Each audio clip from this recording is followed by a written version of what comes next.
অনেক আগের কথা। এক গ্রামে থাকতেন কাসিম নামের এক ধনী ব্যক্তি। তার ছিল অনেক ধন সম্পদ, কিন্তু মন ছিল কঠিন।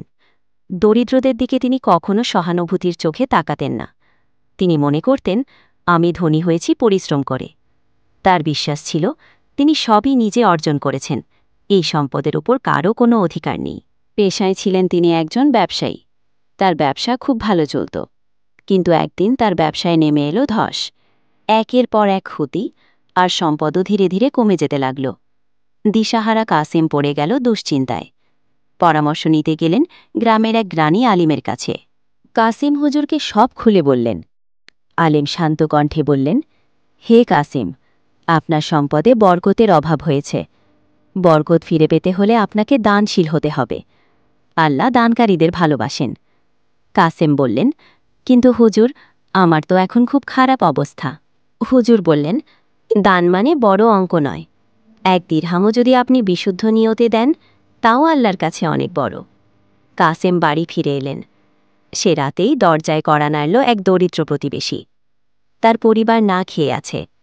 কাসেমের কাছে এক দিরহাম ধার চাইল। কাসিম একটু ভাবলেন। মনে পড়ল হুজুরের কথা। তিনি প্রতিবেশীকে এক দিরহাম দিলেন। পরদিন সকালে ঘটে এক বিস্ময়কর ঘটনা। তার পুরনো অবিকৃত পণ্যগুলো হঠাৎ বিক্রি হয়ে গেল, আর লাভ হল এক দিরহামের ঠিক 10 গুণ। কাসিম অবাক। এটা কি কাকতালীয়, নাকি তার ছোট্ট দানের ফল? তিনি ছুটে গেলেন হুজুরের কাছে। হুজুর বললেন, আল্লাহ আপনার দান কবুল করেছেন, আর প্রতিদান দিয়েছেন 10 গুণ। আপনি শুধু শুরু করেছেন, আরও বেশি বেশি দান করবেন। দেখবেন বরকত কিভাবে বাড়ে। এরপর কাসেম পুরোপুরি বদলে যান। তিনি হন একজন দানশীল মানুষ, আর আশ্চর্যভাবে তার সম্পদও বাড়তেই থাকে। কাসিম তার ভুল বুঝতে পারে, আর সে 2 হাত তুলে মালিকের কাছে প্রার্থনা করেন। হাসি মুখে সে বলে, হে আল্লাহ, আমাকে আরও বেশি বেশি দান করার তৌফিক দাও। আমি একজন দানবীর হতে চাই। এই বলে কাসেম বাড়ি ফিরে আসে। বেশ ভালোভাবেই কাটতে থাকে তার জীবন। সাথে তার প্রতিবেশীরও কাসিমের বদলে যাওয়া দেখে বিস্মিত হয়। আর সবাই ধীরে ধীরে কাসিমের মতো বদলাতে থাকে। সবাই ইসলামের দিকে হাঁটতে থাকে, একে অপরকে সহায়তা করে।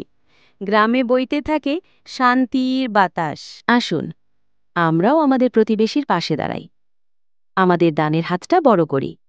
বন্ধুরা, আমি মনির, আলোর দিশারি কে চ্যানেলের পক্ষ থেকে আপনাকে স্বাগত। আমি ছোট ছোট শিক্ষামূলক গল্প বানাই। দয়া করে আমাকে সাপোর্ট করবেন, আর লাইক কমেন্ট করতে ভুলবেন না।